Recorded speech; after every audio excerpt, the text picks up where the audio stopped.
everyone. I'm Lynn Schneider, and this is ShellPoint Today for the weekend of December 13th, 14th, and 15th.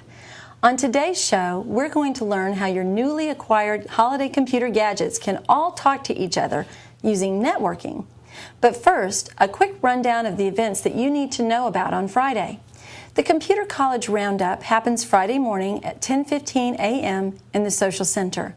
The Computer College Roundup is your chance to explore all the various courses available through the ShellPoint Computer College, from the basics of pointing and clicking to the more advanced classes using iPads and tablets. Meet the instructors and learn which level of class is right for you. The Computer College Roundup happens Friday morning at 10:15 a.m. in the Social Center, and all are welcome. Friday morning is also the December meeting of the Veterans Club. If you or your spouse served in the armed forces, then come join your fellow veterans for a time of socialization and refreshments. The Veterans Club meets Friday morning at 10 a.m. in the Grand Cypress Room. Friday at 1 o'clock, ShellPoint welcomes two neurologists who are experts in improving your gait and preventing falls. Unfortunately, falls are one of the leading causes of hospitalization among seniors, but it doesn't have to happen. Learn some tips on how to prevent falls by attending this Health Connection event Friday at 1 p.m. in the Grand Cypress Room at the Woodlands. And finally, the Apple Group meets Friday at 1:30 p.m. in the Woodlands Oak Room. There are numerous TV commercials showing shiny new Apple gadgets, but are any of them really worth buying? Find out at the Apple Group meeting Friday at 1:30 in the Woodlands Oak Room, and all are welcome. Now, once you have those shiny new gadgets for your computer, how do you get them to talk to each other? It happens through a process called networking. If you're new to networking, then you may need some assistance from our Technology Services Coordinator, Brian Gainey. Hi, this is Brian Gainey, Technology Services Coordinator with ShellPoint, with today's Tech Tip. Networking. I think we've all heard the term. What is it? Well, it's kind of like a small group of people getting together talking, except for with your computers. The internet is a great example of a huge network. Why is it important? Well, in your own home, if you have pictures or files that you want to share amongst one computer to the next, a network will help you do that. There are several different kinds of networks. For example, you can have all the computers in one room, all wired together. Or, we've started using wireless technology that will let you do the same thing across several rooms with no wires needed.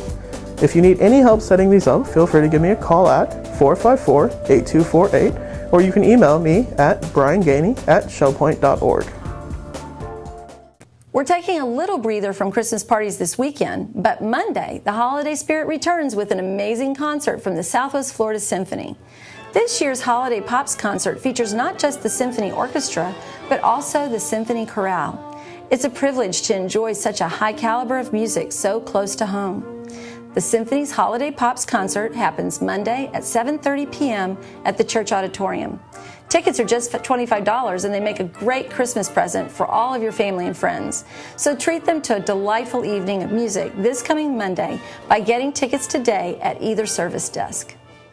Now let's find out what else we have to look forward to this weekend from our Resort Services Department. Then, after your menus and church news, stay tuned for our ShellPoint TV Weekend Review. Thanks for tuning in for the weekend edition. I hope you're excited for all of the activities being brought to you this weekend. I'm Mary Franklin along with Leslie Brand. We start off on Friday at 8:15 with Stamp Ministry volunteers working in the stamp room on the island. From 8:30 to 11:30, stock up on all your goodies for the weekend at the Marketplace and Administration Courtyard. 9 o'clock, men's match play doubles tennis will take place. And if you enjoy the game of canasta, you will want to be in the game room at 10 a.m. The Veterans Club will have their monthly meeting, but this will be a holiday celebration. So if you are a veteran or a spouse of one, you'll want to be in the Grand Cypress Room at 10 a.m. Enjoy your party. At 10:15, Computer College Roundup will take place in the Social Center on the island. Also at 10:15, we have the Genealogy Group meeting in the Osprey Room and Inquiring Minds meeting in the Manatee Room. And that takes us to 12:30 with Mixed Progressive Bridge gathering in the game room of the Woodlands. We have a Health Connections program at 1 o'clock, Gait Disorders and Fall Prevention. This is a presentation that you do not want to miss in the Grand Cypress Room at the Woodlands. Sign up is required at either service desk. 1:15, table tennis will be played in the Tarpon Room, and the quilters will be gathering in the Osprey Room. The model train room will be open from 1:30 to 3:30 for tours, and I know with the holiday season, many of you have your guests coming, and this will be a great place to take them. Then at 1:30, we have Vespers meeting in the community room of the Arbor. Also at 1:30, the Apple Group will be having their Christmas celebration, and this will be taking place in the Oak Room at the Woodlands. All you Apple users, you have a great Christmas party as well. 2 o'clock, Euchre will be played in the Sable Room at the Woodlands. 2:45, Vespers will be gathering in the King's Crown Community Room. And 6:45, you don't want to miss the traditional game night in the Resident Activity Center. Leslie, what happens on Saturday? We're going to start out bright and early at 7 o'clock. If you're awake, we have a Health Connections trip to the Heart Walk. So if you're up and want to walk for a great cause, then come on out. The pickup starts at 7 o'clock on the island, 7:10 at the Woodlands, and 7:20 at Eagles Preserve. At 8 o'clock is the Round Robin Men's Doubles Tennis at the tennis courts. 9:30 we have the women's doubles at the tennis courts. 9:45 is Duplicate Bridge in the Manatee Room. The Model Yacht Sailing Club starts at 10:15 in the Garden Apartment Pond on the island. 1 o'clock we have chess at the Library Lounge, the Resident Activity Center. 1:15 is table tennis in the Tarpon Room on the island. 2 o'clock, we have Saturday DVD. The DVD for this month is Won't Back Down from 2012.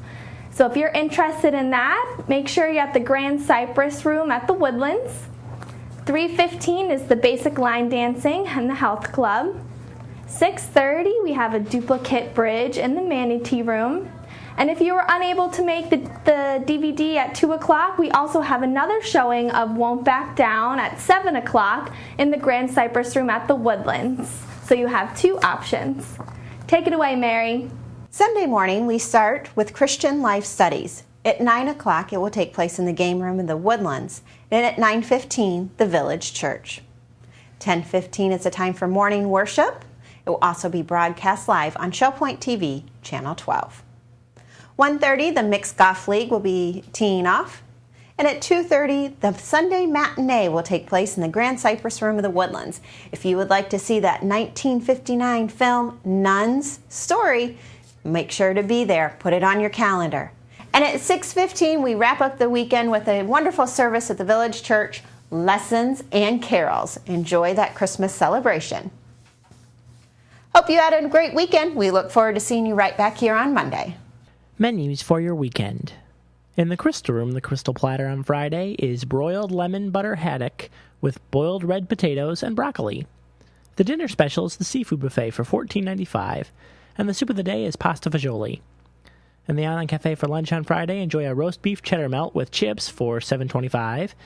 The dinner special is Chef's Choice for $8.25. Dinner specials in the Palm Grill on Friday are lamb chops for $20.95, or shrimp and scallop Creole for $17.95. On Saturday, the Crystal Room is closed. In the Island Cafe for lunch on Saturday, enjoy a chili cheese dog with onion rings for $7.25. For dinner, you can have eggplant rollatini with garlic bread and mixed vegetables for $8.25. Dinner specials in the Palm Grill on Saturday are prime rib for $19.95, or stuffed pork loin for $14.95. On Sunday, the Crystal Room features its Sunday brunch for $17.50. In the Island Cafe for lunch on Sunday, enjoy a grilled bacon and tomato cheese sandwich with a cup of soup for $7.25. The dinner special is Chef's Choice for $8.25, and the Palm Grill is closed on Sundays. All menus are available 24 hours a day at www.shellpoint.net. Let me welcome you to Village Church Connections. During the Advent season, it's especially appropriate that we look forward to the weekend and all that we have in store. And so joining me today is Pastor Andy Hawkins.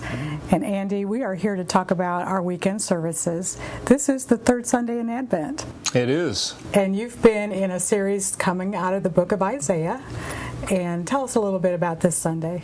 Well, it's one verse. We're looking at it in 4 weeks. It's one verse that has a lot of content in it. It's a verse that actually, in its context, recognizes that the people have been under a great deal of darkness, not only political darkness and military darkness because they're under the assaults of the Assyrians, but also a spiritual degradation and decline. But at the same time, Isaiah looks ahead into the future and recognizes that God has a solution to that. And a light has been shining on the horizon. And so, and that leads us up to that verse in chapter 9, verse 6, where it says, "For unto us a child is born, unto us a son is given, and the government will be upon his shoulders, and his name will be called Wonderful Counselor, Mighty God, Everlasting Father, and Prince of Peace." And 4 names are given to him in that one verse, and that's what we begin to unpack. We began to unpack about 2 weeks ago, and we'll continue this week. And so we've already looked at a couple of those. We've looked at Wonderful Counselor and Mighty God, and this week we're going to look at Everlasting Father. Sounds wonderful. I've pondered those names of God many times, and the rich meaning behind those. And I think it's significant that the solution is a child, which speaks of the humanity of Messiah, but at the same time, so many of those elements of the names that are given to him reflect his deity. And so in this particular case, we have Everlasting Father. And so you can't really apply everlasting or eternal to any being that is not the deity. And so we find the deity of Christ once again expressed, as we've seen it in the last couple of weeks as well as the fatherly compassion and function and care and support and provision that we have in Messiah. And we will be lighting the 3rd candle for Advent as well and enjoying that together. And always during the Christmas season, we enjoy the music. That's right. There's always great music, and we're looking forward to yet another week of glorious worship. Then in the evening, we are following up on a tradition that we started a number of years ago, and it will be a very special service, Lessons on Carols. That's exactly right. Obviously, there's a great deal of musical content that we enjoy during the Christmas and Advent season, and we love to sing them, and people who love to sing and love to sing in church love to sing the hymns of Christmas. And there's a story to tell, obviously, and so we're going to be doing that by the use of hymns with some brief devotional comments in between, and so we're looking forward to yet another opportunity to lead us into the Christmas spirit. Absolutely. It's a very special service, and I know Randy's been working hard on that. So we look forward to this 3rd Sunday in Advent, and we certainly want to invite you to join with us Sunday morning at 10:15, Sunday night at 6:15. We'd love to see you there. Have a wonderful day. It's time to replay some of the week's best stories from ShellPoint TV, and we began this week talking about Friday's special event about fall prevention. On Friday, December 13th, we have a very important Health Connection program taking place at 1 p.m. in the Grand Cypress Room. It is gait disorders and fall prevention, which affects every single one of us. And Dr. Dewan is here today to speak with us about her presentation coming up. Thank you for being here today. We're nice to being here. I'm glad. Yes, and you've been part of ShellPoint family for many years, being an Arbor specialty doctor.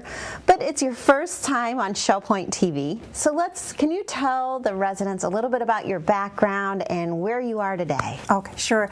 I've been practicing for neurology in Fort Myers for about 9 years, and I've been coming to ShellPoint the Arbor Clinic every Friday for about 6-7 years. And a lot of people probably have met me there already. Yes. Our main office in Fort Myers, and it's 10 minutes away from here. We see general neurology. We see a lot of neurological conditions. I did my neurology training at New York Presbyterian Hospital at Cornell. I also did 1-year fellowship on nerve and muscle disease. Okay, well good. Well, we're lucky to have you here on property. And this is such an important topic. And when I think of fall prevention and balance issues, a lot of times you connect the dots with going to a personal trainer or going to a physical therapist. But it's very important if you're having these issues to see a neurologist. Why is that?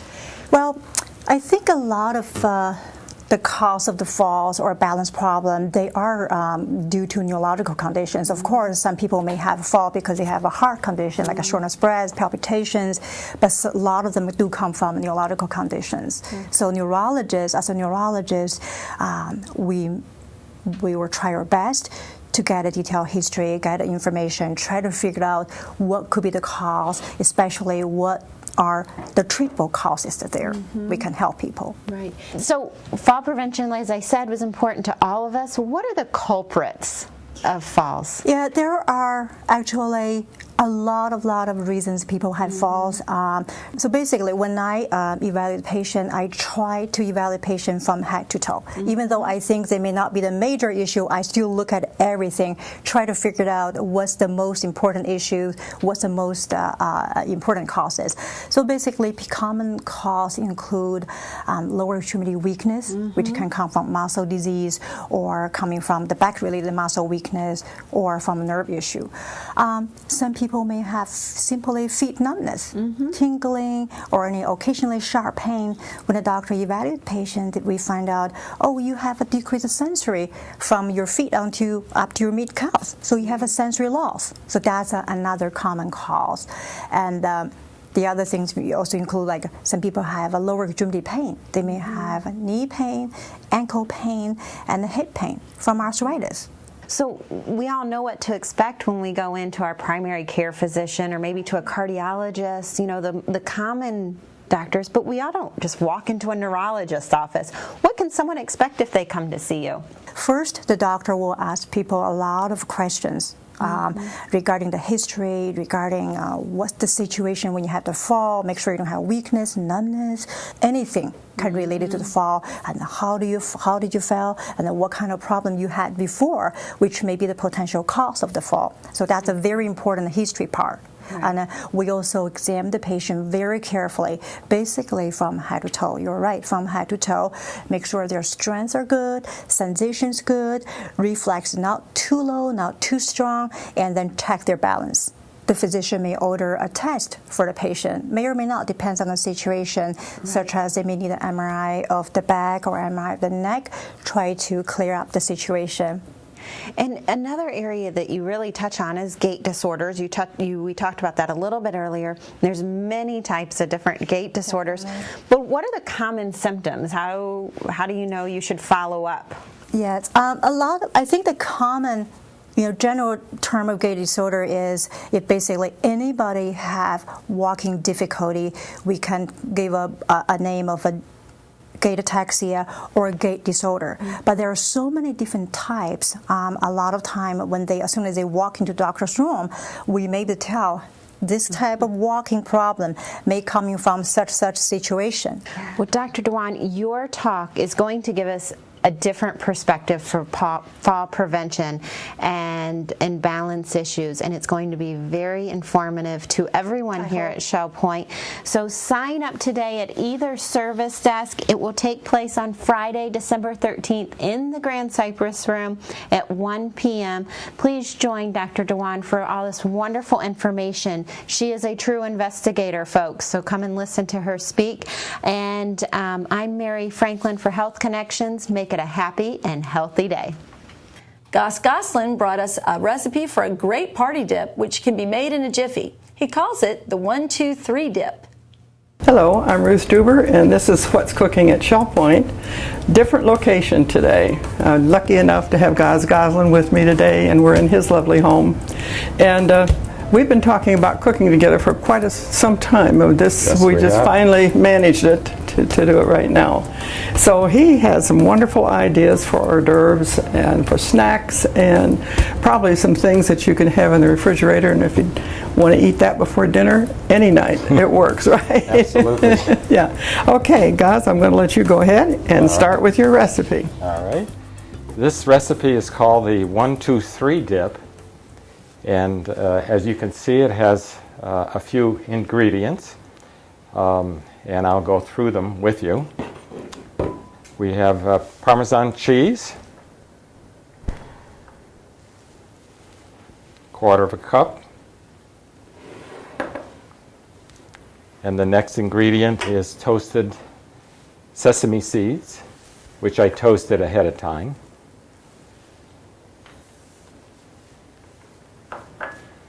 Third ingredient is a bit of salt, 2 teaspoons. The next ingredient is paprika, and that is 1 teaspoon.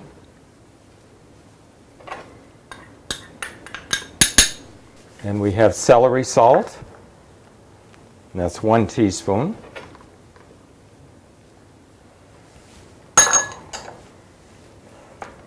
Garlic powder, 1/4 teaspoon. Parsley, and I have 2 teaspoons of that. And the last ingredient is chives, and 2 teaspoons of that. Now the purpose of this, calling this the 1, 2, 3 dip, is that what's nice about it is that once all the dry ingredients are stirred together, you get to keep it in the refrigerator. So it's always there for you when you have someone knocking at your door, coming for a little snack. And it keeps for months in the refrigerator in a tight container.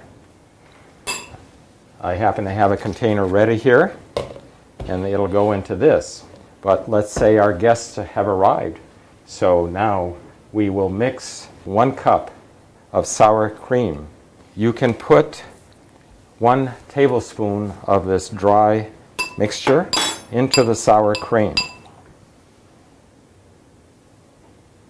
I like to put a little bit more, so maybe a 1/2 tablespoon extra.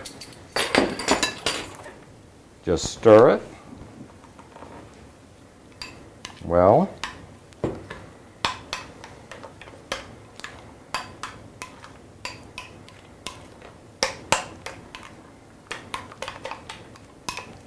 And you have an instant dip ready for your guests. Okay, yeah. I think the great thing about this is the ingredients are normal, average ingredients that you can get. Absolutely. And so, yeah. Nothing fancy, something you can get at your local That's Publix. right. That's what I like about it. You know, you don't have to go to a specialty store. What I also like about it is that you get to keep it in the refrigerator without the sour cream, and it lasts months. That's right. And then at the last minute, there you are. Right. I have a feeling that there are many things that you could use for that. I'll bet you could even use fruit. Absolutely. Or vegetables cut up and put this in the center of a tray, just like you have with the crackers here. And one thing that I love scoops. Oh, yes. And, you know, you can get a pretty good portion when you stick one of those in the cheese. A lot more than we should have. Right? Well, probably. But, you know, you're not going to do this every day. No. I've got to taste it. I'm sure the flavors, once they melt together, will get better. Mm-hmm. Yes, I think it's probably a good idea to mix this ahead of time if you know your guests are coming. Right. Mm-hmm. Mm. That flavor is wonderful, God. Thank you. Mm-hmm. It's been a staple in our household for years. Has it? Yeah. Well, now there are many more that are going to have it too. I hope they enjoy it. So I'll look forward to more shows with you guys. Thank you. Look for the recipe on the website. Bye-bye.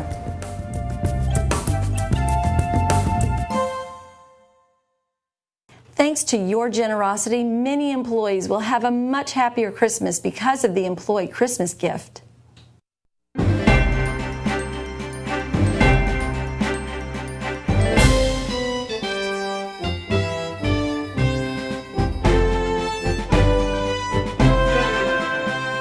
I'm Renee Maxwell, Chairman of the Employees Christmas Fund for this year.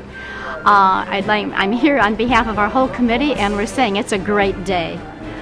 We could tell our employees have been so very happy today. They received their check that you all donated to them all year long. We're so very, very grateful to all of you. I know they'll have a wonderful Christmas.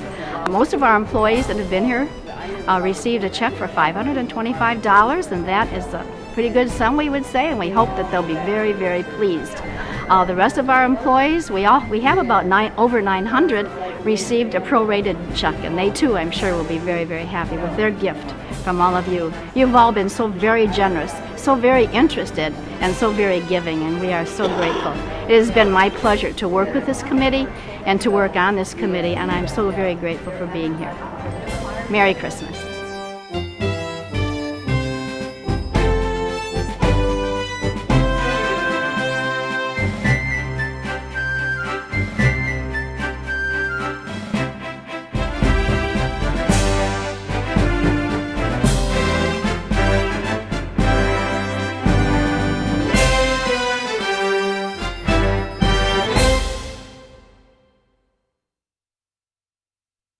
Dan Warner enjoyed a long career in journalism, and it continues to this day as he writes columns for the news press. I was born in Cleveland, Ohio, but to a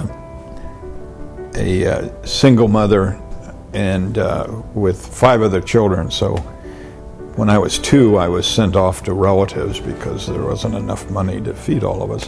When I got into high school, I began to have some success with school assignments which required writing, and I got praise from teachers. Nothing motivates like praise, you know. And I decided fairly quickly, this is for me. You know, this is what I can do. The assignment was to do a man on the street. I decided I'd do it about the basketball season and talk to students about how they thought we'd do and such. And I discovered that they weren't horribly articulate. So I'm sitting there thinking, you know, this isn't going well. So I just started getting creative in my writing, and so I wrote this piece. And I turned it in, and a couple of days later the teacher came to me and asked my permission to use it in the school paper. Obviously I was thrilled and flattered, and then I was off. That was it. And it's almost fate. I mean, I wasn't really suited for anything else. You know, I wasn't suited to write novels. This was a perfect fit. When I came out of the Army, and Janet and I were going to get married when I got out, but I went looking for a better newspaper and a better job, and I got a job in Akron, Ohio, Akron Beacon Journal. In those days, it was considered to be a very, very good newspaper, and it was owned by John Knight, who later had a chain. I worked there for 10 years. The staff was outstanding. I learned an awfully lot, and I did pretty well there. And as the years went on, I was surprised that I was doing as well as some of these people who I'd idolized. You know, and I became a Sunday editor. I edited the Sunday magazine with, you know, investigative pieces and features and that kind of thing. And that was fun, you know, because you did interesting stuff. It was in 1968, and there was a race riot in town. There were race riots over the country in that year, that summer. And I had known that it was likely it would come to Akron. I wrote a riot plan for coverage. I was in the office for 13 days, never left, except to go a couple blocks down the street to a hotel to catch some sleep. We were sort of just hanging around, waiting for the riot to start. It was dusk, and you know. And I looked up and I saw 7 black men at my desk. So I went out, and the first thing I noticed was that they were well dressed and they were old. They were old men. And I asked them what I could do, and they said they were the elders of the community, and they could stop this riot if we could convince the mayor to pull out the National Guard. And they said, if you can get the National Guard out of there, we can go down the streets and stop the riot. So, you know, that's not my job. You know? I mean, my job is to report the news. You know, you can do that with the mayor. And they said, no, he'd never listen to us. You know, we're nobodies. I called the mayor, and we had a meeting real quick. And long story short, after a bunch of back and forth, he agreed. And these guys left. The sheriff came up to me. He was furious. And he said, well, you want to go out into 5 Points with me? And that was where the riot central. And I said, sure. White van came screeching down the street, screeched to a halt. 2 black guys got out of it, went to the back door, opened it, pulled out sound equipment, and started a street dance. And the riot was over.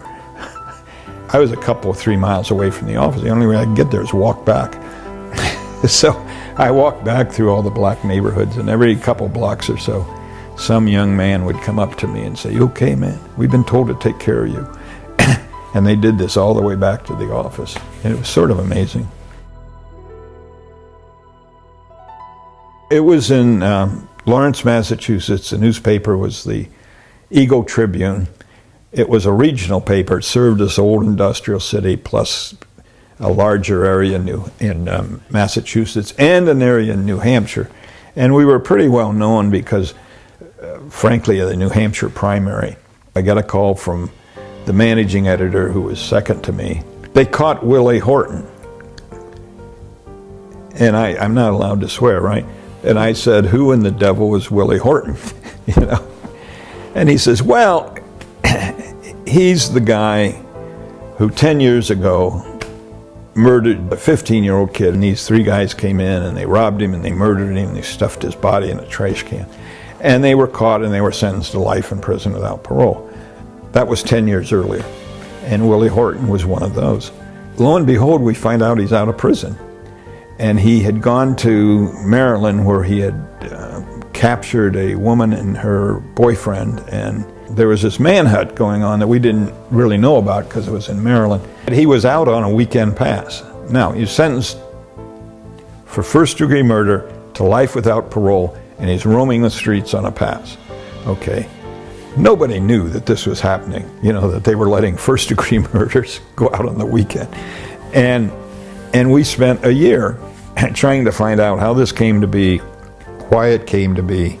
This became an issue in the presidential campaign because George Bush did a video of revolving prison doors in Massachusetts and blamed Michael Dukakis for it. When we did this, we had no political intent. We didn't, that wasn't, except the governor stonewalled us too. Dukakis did nothing. So the knock against him that he was soft on crime was true. You know, not in the way they said it, but it was true. And we stayed out of that. Anyhow, he lost the presidency. So then it became a national story, and it became pretty well known. My take on Pulitzer is if you do Pulitzer quality work and then get lucky. You know, about that time a wire story came over and the newsroom just erupted, and we had really done a good job. So we came down to retire. I liked doing a column. I'd done it. I've done it for like 44 years now. So I just made an appointment with the news press, went in, showed them samples, and they bought it. What I tried to do was to get people to think and to look at themselves. And I did a lot of warm human stories that frankly I'd like to get back to more. I try to approach even current issues. I try to approach them from a point of view nobody else approaches them from. You know, not this is right and this is wrong, or this is Republican and this is Democrat, but from, you know, are you thinking of the big picture here? You know, I mean, what are we really talking about here? You know, I mean, we got this scandal with Trey Rado going on, you know, all the angst, all the terror, all the horror. So I said, I can't write another one. So I wrote about a nice little warm story about Thanksgiving.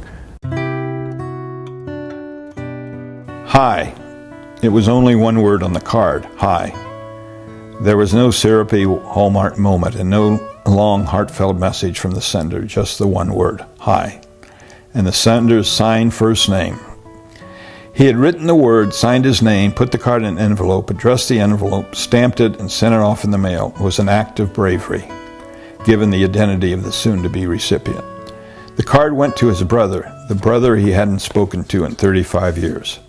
That is how long their dispute kept molding, coldly, silently, a searing anger on both sides. The brother who received the card called the sender on the telephone. Let's meet, he said. We will go to lunch, said the sending brother, naming a restaurant they had frequented many, many years ago. They agreed upon a Saturday, and the brother who mailed the card drove more than 2 hours to his brother's home, carrying with him a brown paper bag full of produce from his garden. When he arrived, his brother introduced him to his family and showed him his house, yard, and garden. They went to lunch together in the same car. They dined and talked and talked and talked. 3 hours later, they left the restaurant and drove back to the receiving brother's house. On the way, the sending brother raised the question both of them had avoided it in their long conversation. "Do you remember," he asked, "what started our fight? Because I don't." "I don't either," said his brother. "And even if I did, it wouldn't matter." They went back to the house. The brother who had lived there went to the garden and picked some produce for the other brother to take back, and they parted to meet again and again and again. Hi. It started with a hi and a hurting, melting heart. How many of us today need to say hi to someone? That's the kind of thing I like to do. As a columnist, one of my core beliefs is that you get back what you put out. And I found that in terms of reader reaction, but then I got to thinking in terms of everything in life. Is what happens. And it's not just a bromide or something to be nice, it's true.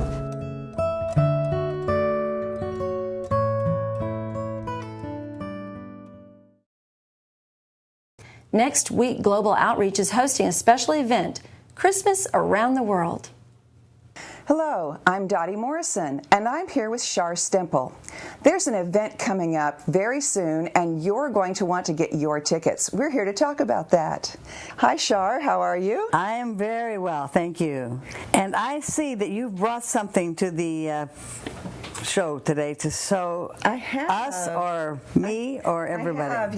I have a nativity collection. It's up to about 50 now. Wow. In my one-bedroom apartment. But the ones I like particularly are ones that where the nativity set shows the culture. Oh. For example, this set over here, this is from Ecuador. And if you look at the back, there's a little pigtail that goes down the back. And I've seen Otavalo Indians in Ecuador that were dressed just like that. Oh, that's great. And right next to it, this is from Peru. And you can see inside that the little cap is just like the mountain people would wear in Peru. And of course, the llama for the setting is so important. This one over here you probably recognize because it's a part of a larger nativity that your son brought me from Hong Kong. Right. The people have the headdress of the Chinese people. Old-time Chinese. And what I like is this is the first nativity that I've ever had that has a water buffalo as part of the nativity. I love that. Yeah. And then this is a new one that I've received. It's made entirely of banana leaves. It's from the Congo. Wow. And beside being made of banana leaves, I love the fact that the three kings over here, they're wrapped in their traditional clothing, and they're carrying their gifts in sacks. Oh, goodness. So each one of these reflects the culture and reflects how the message of Christ's birth can be interpreted by the various cultures. Exactly. And last year, I think at Global Outreach, we focused on Bethlehem, and we had a lot of nativity scenes made of the olive wood from there. That's right, exactly. And this year's Global Outreach special December event is about what? Christmas around the world. Okay, good. So all of these cultures will be talked about.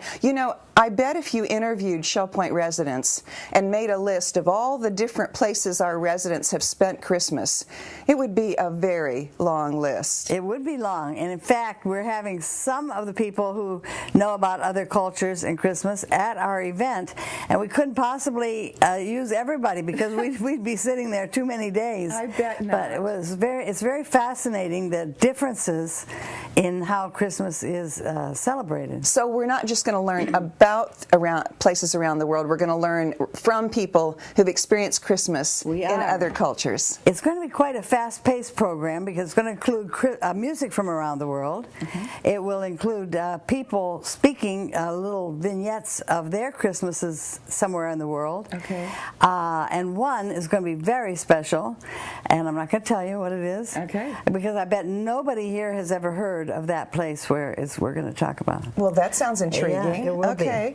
Now, if I want to come, I need to get my free tickets this week, right? You should get because we're going to have wonderful food. We're having food from around the world. Oh, basically, it's all made here in locally, but we're putting foreign names on it. Okay. No, it's kind of going to be kind of interesting food. Oh, fun. And also, we are going to include one little segment to remind us of the real world about how the Syrian refugees will probably experience Christmas. Oh, that'll be intriguing. Yeah. Okay. So this week I need to go to the church office, pick up my free tickets, and invite all my friends. And this is for men and women. That's anyone right. who's interested in this topic. That's right. It's always an exciting event. And the problem is we always fill up, don't we? We fill up, and we're going to be at tables in the church. Okay. So we need to know who's coming early. So we shouldn't wait to the last minute. That's right. And I was also going to say that although we advertise that we start at 10:15, that's the start of the program, and everybody should come by 10 o'clock because then you can get your refreshments and have them at the table and be ready when the program does start. Right. Okay. Yeah. Well, it sounds like it's going to be a wonderful event. It always is. Yeah. We're looking forward to it. Yeah. So go to the church office, get your free tickets, invite all your friends, and plan to be with us on Wednesday, December 18th at 10:15, but come early for refreshments, and meet us in the church auditorium for this special December Global Outreach event. See you there. Shell Point has some of its own Christmas traditions, including the annual lighting of the floating Christmas tree.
Lorraine Novak always had a Christmas tree in her home, and she still does today in the arbor.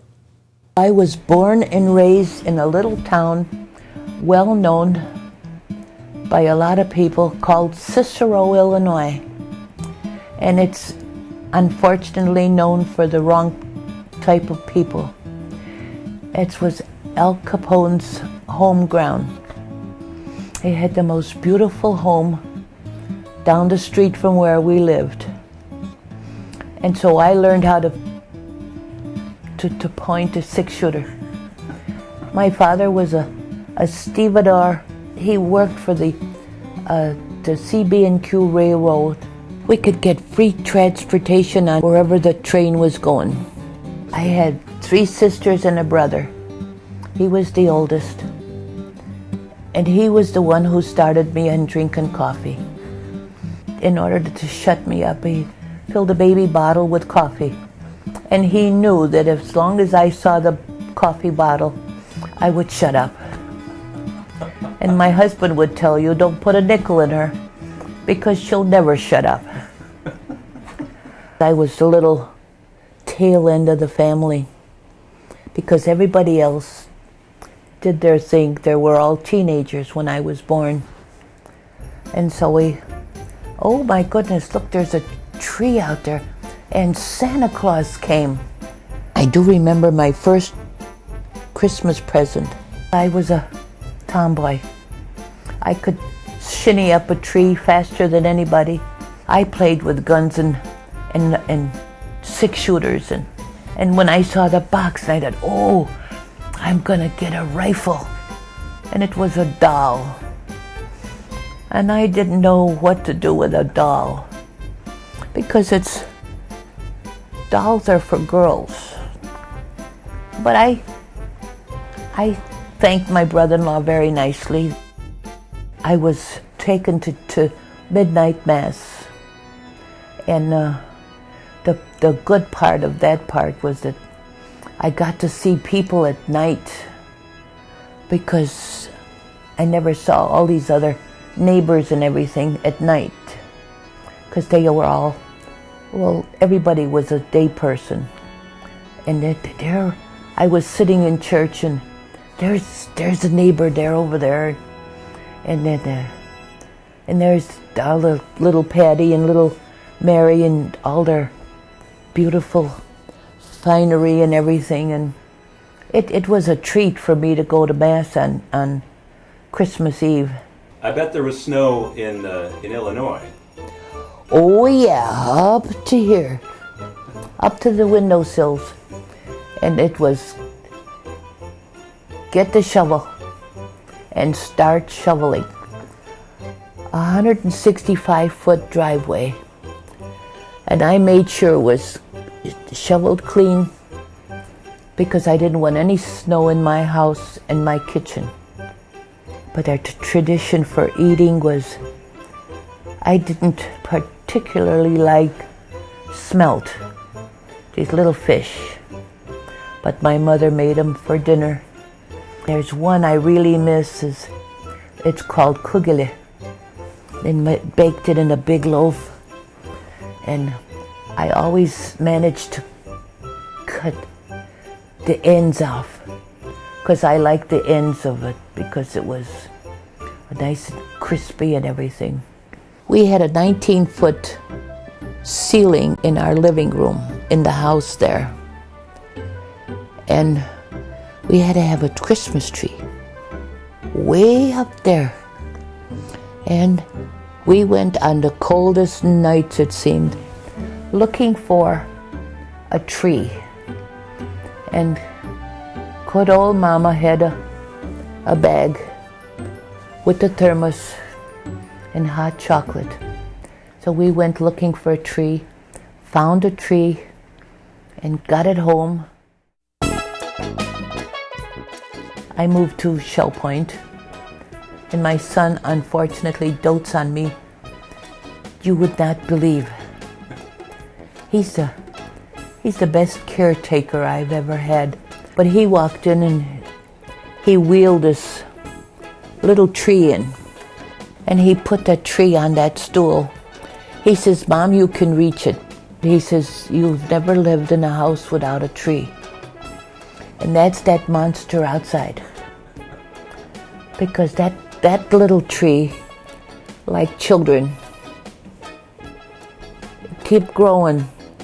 And I have to keep reminding my aides that work in the kitchen here, our true little angels, that don't forget to water the tree. And so they would come out. Bonnie, the chaplain, she heard that I needed help. So she flew in here one afternoon, and she says, "I'll help you."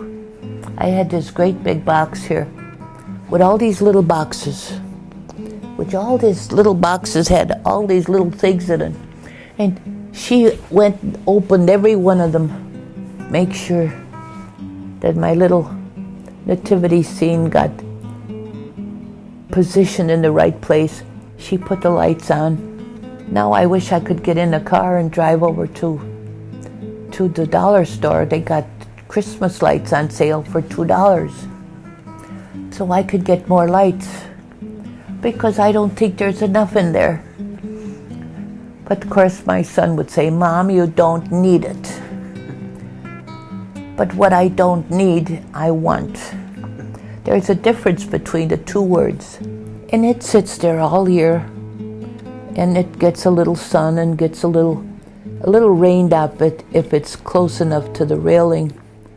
But I do enjoy watching it grow and sprout a little more, and then a little more. It's grown, I'd say, about good, maybe 2 feet or more from the way it first arrived here. Every so often I have the girls turn it, because it looks like it's leaning crooked, and that crooked kids don't live here. So I could turn it around a little bit so that it fits in the right place. But I'm into this crazy stuff because I strongly believe that children should be taught the real meaning of Christmas. I just call it my Christmas tree. That's what it is.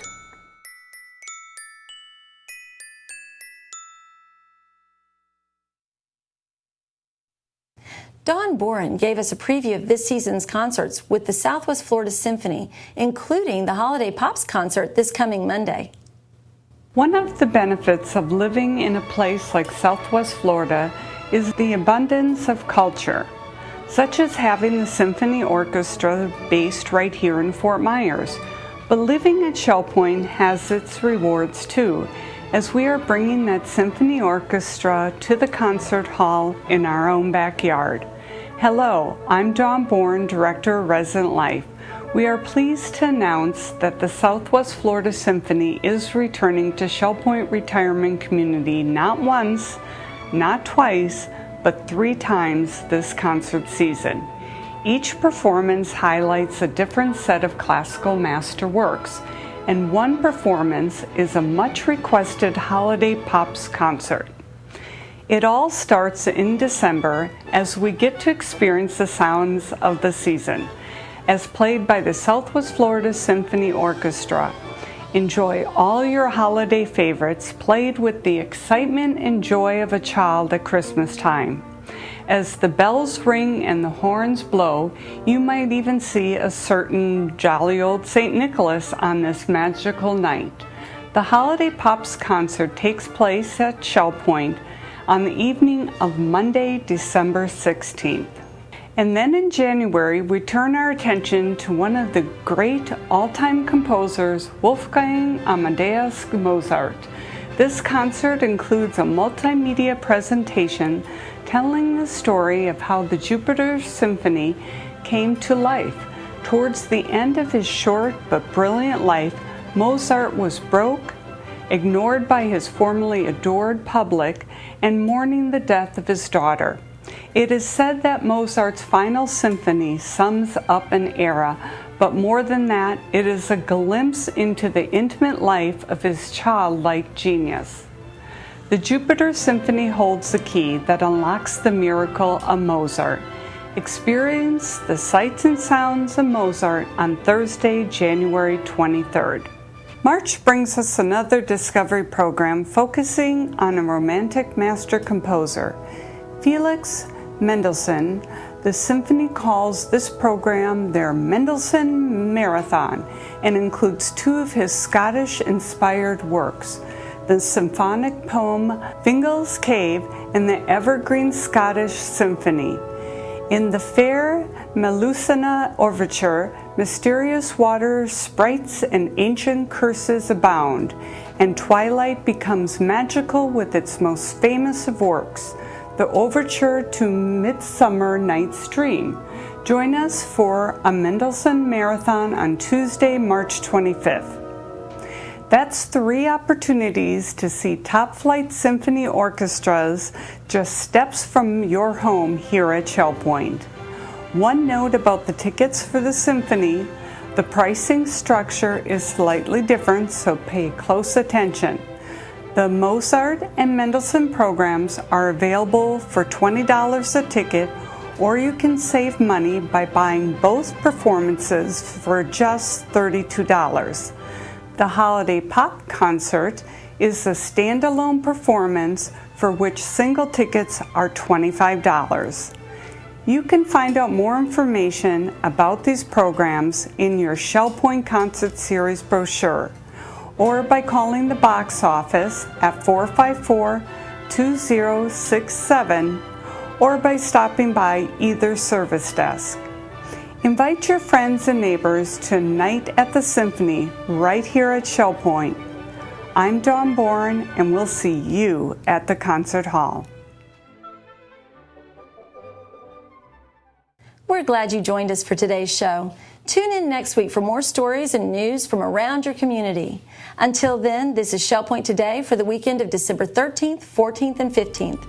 I'm Lynn Schneider, and from all of us here at Shell Point TV, we hope you have a great weekend, and we'll see you again on Monday.